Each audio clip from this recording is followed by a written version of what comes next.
একটা মেয়ে যখন জন্মায় তখন বাবা মায়ের চোখে সে একটা স্বপ্ন।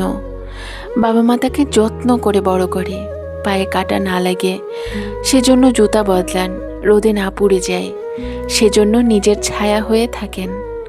কিন্তু সময় আসে, সেই বাবাই কাঁদতে কাঁদতে মেয়েকে তুলে দেন অন্যের ঘরে। আশায় বুক বাঁধেন মেয়ে এখন সুখে থাকবে, আরেকজন বাবার মতো তাকে আগলে রাখবে। কিন্তু সবাই ভাগ্যবান হয় না। অনেক মেয়ে সেই নতুন ঘরে পায় না ভালোবাসা, পায় না সম্মান, বরং প্রতিদিন তাকে শুনতে হয় কটু কথা, সইতে হয় অবহেলা, কখনো কখনো সহ্য করতে হয় নির্যাতন। সে চিৎকার করে না, কারণ তার শিক্ষা, তার মান-ইজ্জত, তার বাবা মার মুখের দিকে তাকিয়ে সে চুপ থাকে। বাবা ভাবেন মেয়েটা সুখে আছেন, কিন্তু সে জানে প্রতিদিন সে একটু একটু করে ভেঙে যাচ্ছে।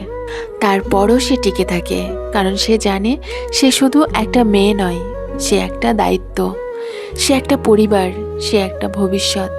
দয়া করে সেই মেয়েগুলোকে অবহেলা করো না, যারা বাবার রাজকন্যা ছিল, এখন নিঃশব্দ যোদ্ধা।